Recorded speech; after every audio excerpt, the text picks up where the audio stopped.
Good morning students.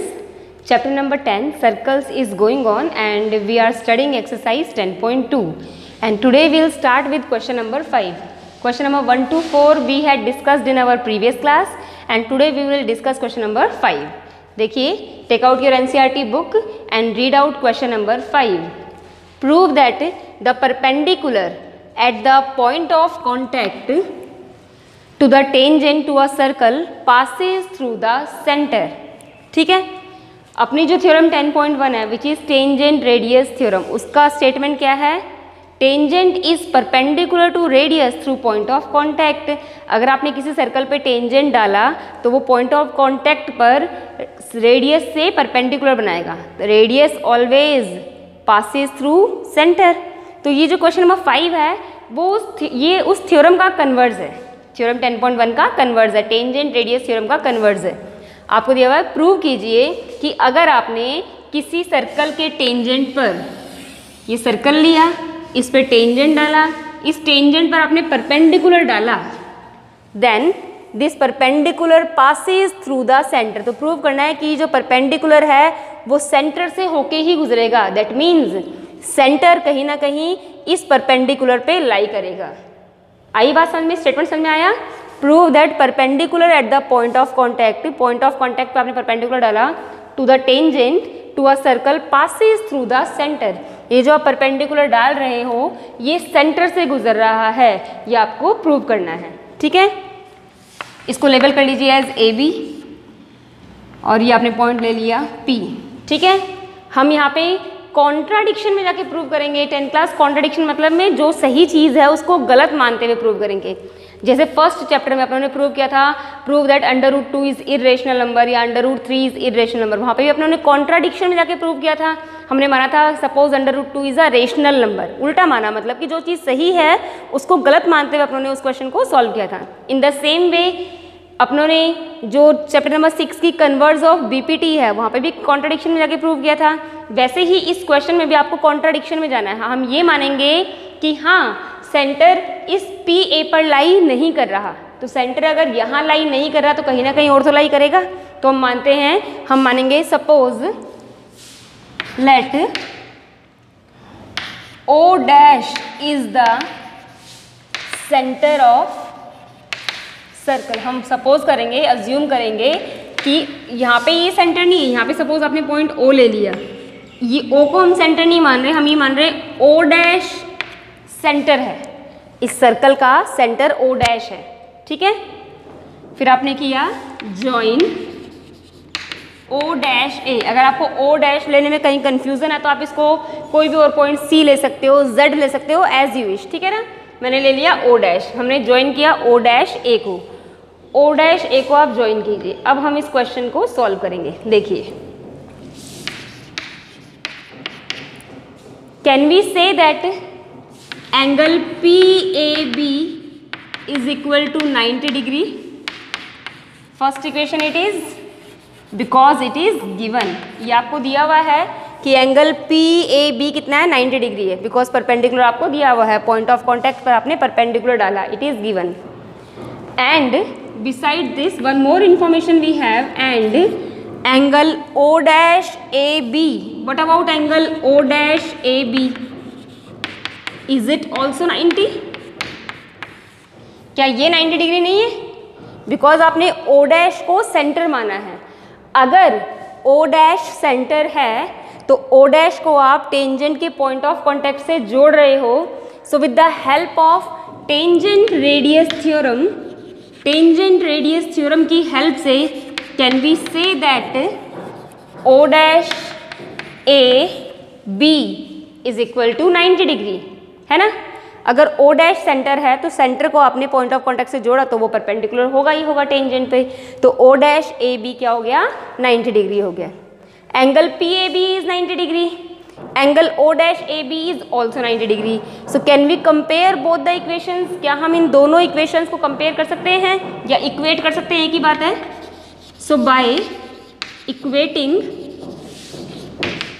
Equation first and second, first और second equation को जब आप इक्वेट करेंगे तो आपको मिलेगा angle P A B is equal to angle O dash AB which is equal to 90 degree.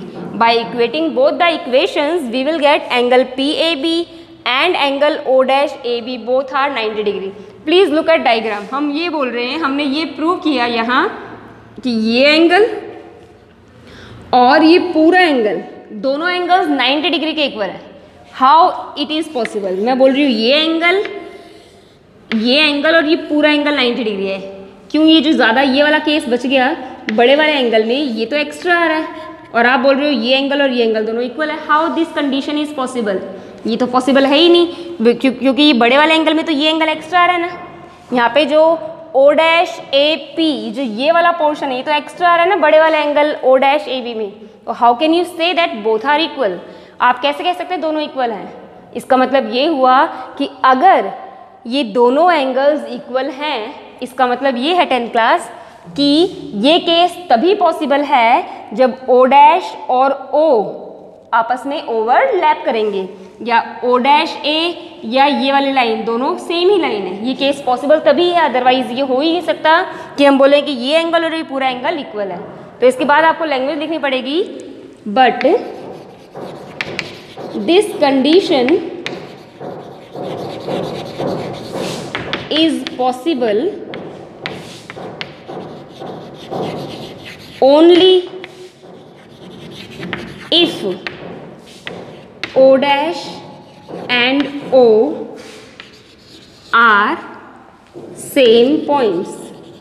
आप लिखेंगे ये कंडीशन तभी पॉसिबल है जब O डैश और O क्या होंगे? सेम पॉइंट्स होंगे. और अगर O डैश और A सेम O डैश और O सेम पॉइंट्स होंगे, इसका मतलब they will overlap each other, they will coincide each other. It means both are same points. तो अगर आपने O डैश को सेंटर माना है तो और वो यहाँ लाई कर रहा है, मतलब कि परपेंडिकुलर पासिस थ्रू सेंटर. या आप बोलो कि मैम इसको यहाँ क्यों लेके आ रहे हो, इसको वहाँ लेके आओ ना. इसको वहाँ कैसे लेके आ सकते हैं? बिकॉज ये तो ऑलरेडी गिवन है कि ये परपेंडिकुलर दिया गया है. तो जो चीज़ आपने अज्यूम करी है वो पॉइंट गिवन पॉइंट को ओवरलैप करेगा. ठीक है, तो यहाँ पे आगे this condition is possible only if O dash and O are same points. It shows that perpendicular drawn on tangent passes through center. अगर आपने पॉइंट ऑफ कॉन्टैक्ट पे टेंजेंट पर परपेंडिकुलर डाला तो वो सेंटर से होके ही गुजरेगा. आई बात समझ में? थ्योरम 10.1 का कन्वर्स है. आपको ये दिया हुआ है कि अगर आप प्रूव कीजिए कि perpendicular at the point of contact to the tangent की पॉइंट ऑफ कांटेक्ट पे आपने परपेंडिकुलर डाला तो प्रूव करो कि वो सेंटर से होके ही गुजरेगा. हम कॉन्ट्राडिक्शन में गए, हमने कहा कि मानते हैं कि वो परपेंडिकुलर सेंटर से नहीं गुजर रहा, तो सेंटर कहीं और लाई कर रहा है. तो हमने माना O डैश क्या है? सेंटर है. O डैश को आपने सेंटर मान लिया. अब अकॉर्डिंग टू क्वेश्चन आपको दिया गया है PAB ले लो या OAB ले लो, एक ही बात है. हमने लिया angle PAB equals to 90 degree. This information is given. साथ में आपको ये भी बताया कि angle OAB is also 90 degree because by tangent radius theorem tangent is perpendicular to radius through point of contact. तो बाय टेंजेंट रेडियस थ्योरम ये angle भी 90 है. Both the angles are equal to 90 degree. So we have equated both the equations. आपने दोनों equations को equate किया. So will get angle PAB equals to angle O dash AB. दोनों angles आपस में इक्वल है. फिर आपने जब डायग्राम में देखा कि एंगल PAB या एंगल OAB, ये एंगल और ये पूरा एंगल आपस में इक्वल हमने प्रूव कर दिया. But this condition is possible only in one case that O dash and O coincide each other, they overlap each other और दे आर सेम पॉइंट्स. ये कंडीशन तभी पॉसिबल है जब O डैश एंड O क्या होंगे? Same points होंगे. It means ये O dash इसको ओवरलैप कर रहा है, यानी कि सेंटर कहाँ लाई कर रहा है? सेंटर लाई कर रहा है उस परपेंडिकुलर वाली लाइन पर. Okay, so in this way we can solve this question. ठीक है, इसके बाद question number 6 and 7 I told you to try yourself 10th class because दोनों ही क्वेश्चन अपन ऑलरेडी डिस्कस कर चुके हैं. उनके जैसे क्वेश्चन अपन ने डिस्कस कर लिए हैं. तो एक बार मैं आपको डायग्राम बना के समझा देती हूँ, but you will solve it yourself. Okay, now read out question number 6 10th class. The length of tangent from A point A at a distance 5 cm from the center of a circle is 4 cm. Find radius. अपन ने already question किया हुआ है, ऐसा question किया हुआ है, मैं सिर्फ डायग्राम बना के दिखाऊंगी, अपने आप ट्राई करेंगे आप. What is given? A circle is given. The length of tangent from a point A. किसी एक्सटर्नल पॉइंट A से टेंजेंट की length which is at a distance of 5 centimetre from the centre. जो point A है वो centre से इसका distance दिया हुआ है कितना, 5 centimetre. And length of tangent from A is given 4 centimetre. यहाँ कंफ्यूज मत होइएगा, स्टेटमेंट ध्यान से पढ़ो, समझ में आएगी. The length of tangent from A point A at a distance of 5 centimetre. क्या है 5 सेंटीमीटर की दूरी पे. जो पॉइंट A है वो सेंटर से 5 सेंटीमीटर के डिस्टेंस पे है. From the centre of a circle is 4 centimetre. The length of tangent from A point A at a distance of 5 centimetre from the centre of circle. Centre of circle से जो point A है वो 5 centimetre दूरी पे है और point A से जो टेंजेंट की लेंथ आपको दी गई है that is given 4 centimetre. We need to find out radius. Suppose ये पॉइंट आपने B ले लिया, अपनों को रेडियस फाइंड करना है, कर लेंगे आराम से. By tangent radius theorem 90 degree आ गया. पाइथागोरस थ्योरम से आपको ये मिल जाएगा 3 centimetre. Okay, you will do it yourself. Look at question number 7. Two concentric circles are of radii 5 centimetre and 3 centimetre. पढ़ा है ऑलरेडी, कंसेंट्रिक सर्कल से रिलेटेड भी एक एग्जाम्पल आया था पहले. Two concentric circles are given, circles having same centre. Two concentric circles are given of radii 5 and 3 centimetre. एक का रेडियस 5 सेंटीमीटर है और छोटे वाले का रेडियस 3 सेंटीमीटर है. Find the length of chord of larger circle which touches the smaller circle. बड़े वाले सर्कल के लिए जो कॉर्ड है उसकी लेंथ निकालिए जो छोटे वाले सर्कल को टच कर रही है. छोटे वाले सर्कल को टच कर रही है मतलब छोटे वाले सर्कल के लिए क्या है, tangent. So find the length of chord of larger circle. Larger circle की कॉर्ड की लेंथ निकालिए. Suppose AB is chord for C1 which is tangent for C2. C2 के लिए क्या है, टेंजेंट है, बिकॉज C2 को ये AB सिर्फ एक पॉइंट पे टच कर रही है. ठीक है ना. तो बोल रहे हैं इस कॉर्ड की लेंथ निकालिए जो बड़े सर्कल के लिए कॉर्ड है और छोटे सर्कल के लिए टेंजेंट है. Both the radii are already given to you. Join OA. OA आपको दी हुई है 5 सेंटीमीटर. सपोज इसको आपने पॉइंट C ले लिया. Join OC. OC is given 3 centimetre. So tangent is perpendicular to radius through point of contact. तो ये राइट एंगल आ गया. Now with the help of Pythagoras theorem in triangle AOC में अगर आप Pythagoras theorem इम्प्लीमेंट करते हैं तो can you get AC. आपको AC मिल जाएगा.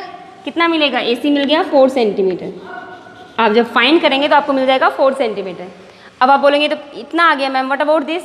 तो याद कीजिए फिर से वही कंसेप्ट 9th क्लास वाला. अगर आपने सेंटर से किसी कॉर्ड पर परपेंडिकुलर डाला then it will bisect the chord. Perpendicular drawn on chord through centre bisect the chord. पढ़ा है 9th क्लास में. तो अगर AC 4 सेंटीमीटर है तो BC will also be 4 centimetre. आपको रीजन लिखना पड़ेगा. So total length of AB is equal to 8 centimetre. ठीक है, इस तरीके से कर लोगे आप अपने आप. ऑलरेडी ऐसा क्वेश्चन किया हुआ है इसलिए आपको दे रही हूँ, अपने आप इसको सॉल्व करेंगे. ठीक है.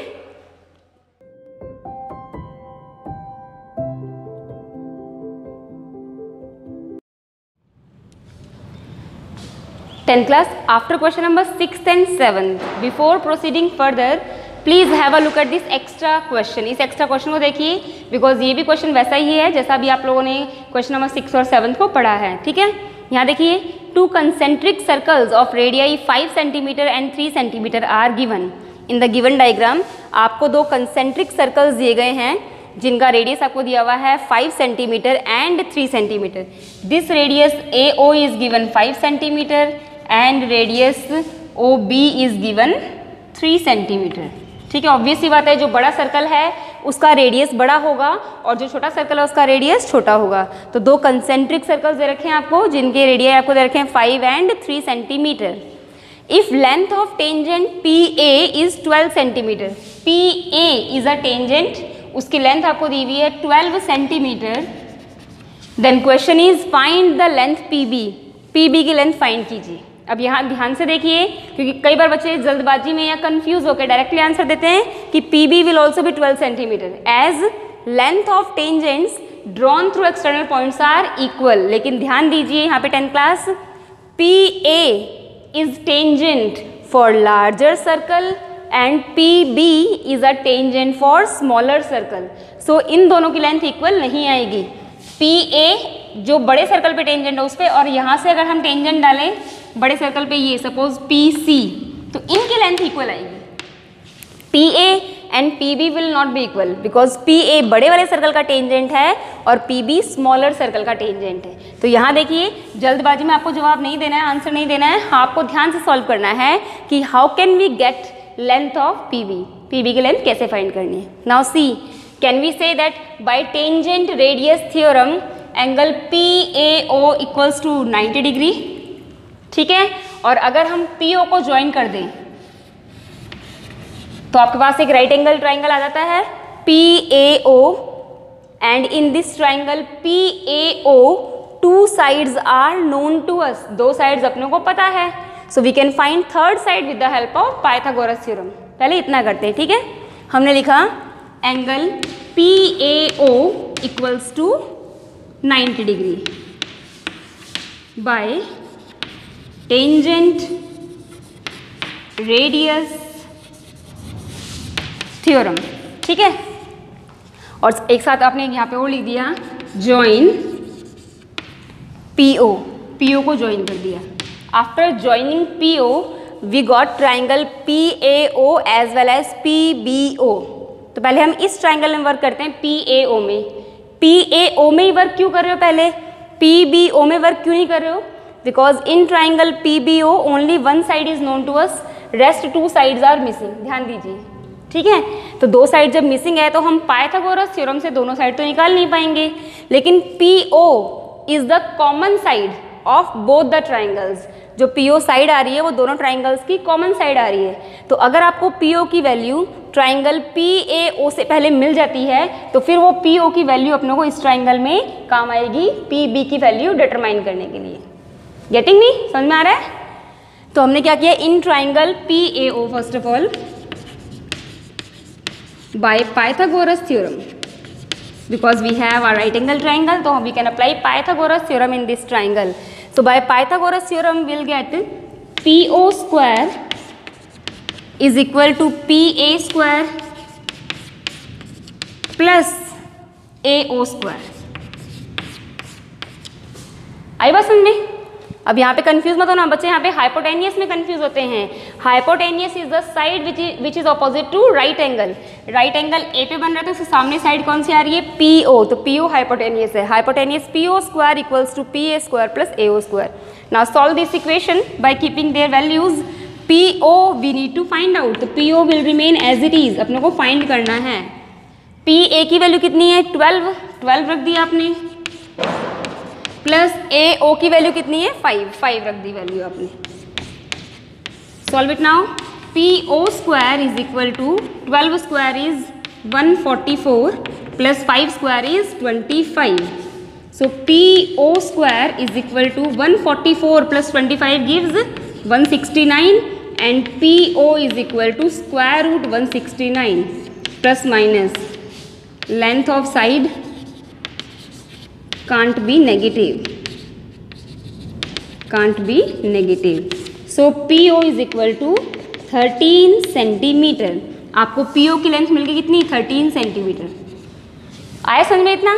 अब देखिए PO की वैल्यू फाइंड करने के बाद अब ये वैल्यू आपको ट्राइंगल POB में हेल्प करेगी to find the value of tangent PB. PB की वैल्यू फाइंड करने में हेल्प करेगी. अब देखिए, क्या PBO triangle right angle triangle है? बिकॉज एंगल तो मेंशन है ही नहीं. तो again this same concept is followed. ये सेम कंसेप्ट काम आ रहा है छोटे वाले ट्राइंगल में भी, because tangent is perpendicular to radius through point of contact. तो ये एंगल भी 90 डिग्री होगा ना. देखिए now in triangle POB angle PBO equals to 90 degree. Reason आप यहाँ लिख देंगे by tangent radius theorem. Now apply Pythagoras theorem in triangle POB. By Pythagoras theorem we will get PO square is equal to OB square plus PB square. Solve it now. PO अभी आपने find किया 13 square, OB is already given 3 square plus PB we need to find out. So PB will remain as it is. 13 square is 169. 3 square is 9. We will shift 9 that side, so it will become minus 9 equals to PB square. तो यहाँ से आपको मिलता है PB square is equal to 169 minus 9 gives 160 और PB मिल गया आपको square root plus minus square root 160. Again side can't be negative. अब ये ज़रूरी नहीं है 10 क्लास की हमेशा परफेक्ट स्क्वायर है, हो सकता है परफेक्ट स्क्वायर नहीं है. जैसे यहाँ तो 169 आ गया, 13 का स्क्वायर 169 है, आपने 13 बाहर निकाल लिया, but 160 is not a perfect square. लेकिन आप प्राइम फैक्टराइजेशन से जितनी चीज़ें बाहर निकल रही हो बाहर तो निकाल ही सकते हैं. Can we write PB as 4 4s are 16, 16 10s are. अब आप बोलोगे मैम प्राइम फैक्टर्स तो आपने किए ही नहीं. अपनों को पता है पेयर्ड नंबर्स बाहर निकलते हैं, स्क्वायर रूट में से पेयर्ड नंबर्स बाहर निकलते हैं. तो मैं इसको 2 × 2 लिखूँ, 2 × 2 लिखूँ तो भी बाहर निकल जाएंगे, और डायरेक्टली 4 का पेयर बन रहा है तो 4 भी बाहर आ जाएगा. तो 4 √10, बिकॉज अगर आप √10 के प्राइम फैक्टर्स कर दो तो आएगा 2 × 5. 2 भी सिंगल टाइम आ रहा है, 5 भी सिंगल टाइम आ रहा है, तो बाहर तो कुछ निकलेगा ही. तो ये आ गया 4 √10 centimetre. So length of tangent PB is 4 √10 centimetre. ऐसे क्वेश्चन भी 10 क्लास 3 मार्क्स में आपके एग्जाम में बनते हैं. और बच्चे क्या करते हैं बहुत जल्दबाजी में हड़बड़ाहट में, अरे लेंथ ऑफ टेंजेंट सेम है. ध्यान रखिएगा कि एक टेंजेंट बड़े वाले सर्कल पे दिया हुआ है और दूसरा टेंजेंट छोटे वाले सर्कल पे दिया गया है. 2 राइट एंगल ट्राइंगल्स मिलेंगे. पहले उस ट्राइंगल में पाइथागोरस थ्योरम लगाना जिसमें आपको 2 साइड ऑलरेडी गिवन है, ताकि आपको वहाँ से थर्ड साइड मिल सके. फिर जो थर्ड साइड वहाँ से मिलेगी वो सेकंड ट्राइंगल में आपको हेल्प करेगा जो मिसिंग चीज़ है, जो मिसिंग लेंथ है वो फाइंड करने के लिए. ओके तो ऐसे बहुत सारे एक्स्ट्रा क्वेश्चंस बनते हैं आपके पाइथागोरस थ्योरम पे बेस्ड या लेंथ ऑफ ये थ्योरम 10.1 पे बेस्ड. तो अभी मैंने आपको इतने बताए हैं. आगे की क्लासेस में आपको और भी एक्स्ट्रा क्वेश्चन दिए जाएंगे. Okay so please try all these questions which we have discussed in today's class. Thank you.